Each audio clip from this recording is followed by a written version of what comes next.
A warrior, a strategist, a goddess, Minerva was more than just a deity. She was a symbol of wisdom and power. But did you know her birth was unlike any other? She didn't come into the world as an infant. She emerged fully grown, wearing armor straight from Jupiter's head. And that's just the beginning of her incredible story. Today we unravel the myths and mysteries of Minerva, one of Rome's most revered goddesses. Stay with me until the end. You won't believe how her rivalry with a mortal woman led to the creation of something we see every day. Minerva, one of the most revered goddesses of ancient Rome, was the embodiment of wisdom, strategy, and craftsmanship. Though many may not be familiar with her name, her influence has endured through the centuries. In fact, if you've watched the Harry Potter series, you've already encountered a character inspired by her. Professor Minerva McGonagall. The strong-willed and intelligent witch reflects the same qualities that defined the Roman goddess. But who exactly was Minerva, and how did she become one of Rome's most powerful deities? To understand Minerva, we must first recognize her origins in Greek mythology. Many of the Roman gods were adaptations of Greek deities, with new names and slight modifications. For example, the Greek king of the gods, Zeus, was renamed Jupiter in Roman mythology. Similarly, the Greek goddess Athena, known for her wisdom and strategic warfare, was adopted by the Romans as Minerva. While both shared many traits, Athena played a greater role in war, whereas Minerva was more associated with wisdom, the arts, and strategy. The story of Minerva's birth is as remarkable as her character. It begins with Jupiter, the ruler of the gods who had once overthrown his own father, Saturn, to seize power. But then Jupiter received a chilling prophecy. Just as he had dethroned Saturn, his own child would one day rise against him. Around the same time, Jupiter discovered that his consort Métis, the goddess of wisdom, was pregnant. Fearing that their child would overthrow him, Jupiter devised a brutal solution. He swallowed Métis whole. Jupiter believed he had avoided his fate, but what he didn't know was that Métis was still alive inside him. She continued to nurture their unborn child, forging a suit of armor and weapons while waiting for the right moment.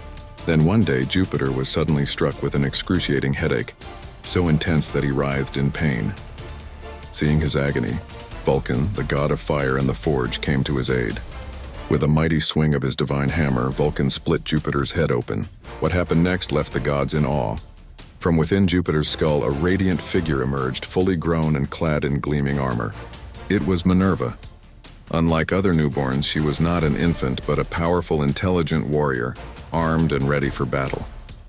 Her birth alone was proof of her extraordinary nature, and she soon became one of Jupiter's most trusted deities. Minerva was revered not just for her wisdom, but also for her ability to win battles through intelligence rather than brute force. Even Mars, the Roman god of war, was astonished by her ability to outthink opponents. While Mars represented the chaos of battle, Minerva embodied strategy and calculated warfare, ensuring that victory was achieved through intellect rather than sheer strength. This made her one of the most respected figures among the gods. Her wisdom was further demonstrated in a legendary contest between her and Neptune, the god of the sea. The two deities were competing to become the patron god of a great city. To win, each had to present a gift to the people, one that would define the city's future. Neptune struck the ground with his trident, creating a massive saltwater spring, or in some versions, a magnificent warhorse. Impressive as it was, the water was undrinkable, making it of little use to the people. Minerva, on the other hand, offered something far more valuable, an olive tree. This single tree provided food, oil, wood, and economic prosperity. Recognizing its immense benefits, the people declared Minerva the victor, and in her honor, the city was named after her Greek counterpart, Athens. Minerva's influence extended beyond wisdom and battle strategy. She was also the patron of crafts, weaving, and artistry. But one of the most famous myths associated with her was a cautionary tale about arrogance. Arachne was a mortal woman gifted with an extraordinary talent for weaving. Her tapestries were so beautiful that nymphs and mortals alike would gather just to watch her work. However, instead of humbly acknowledging her skill as a divine blessing, Arachne grew arrogant. She boasted that her weaving was superior to even Minerva's and boldly challenged the goddess to a competition. Minerva, disguised as an old woman, approached Arachne and advised her to be more humble. But Arachne scoffed at the warning, repeating her claim that not even Minerva could surpass her talent. At that moment, Minerva shed her disguise and accepted the challenge. Both set to work, weaving intricate tapestries that displayed breathtaking artistry. Minerva's depicted the gods in all their glory, a masterpiece celebrating divine power. Arachne, however, wove a different story, one that insulted the gods. Her tapestry showcased their flaws and their mistreatment of mortals, particularly Jupiter's many deceptions. The craftsmanship was flawless, but the subject matter was blasphemous. Furious yet unwilling to destroy such a magnificent work, Minerva chose a different punishment. She touched Arachne's forehead, filling her with divine awareness. In that instant, Arachne realized the gravity of her arrogance and the offense she had committed. Overcome with shame, she tried to take her own life. But Minerva, taking pity on her, instead transformed her into a spider doomed to weave for eternity.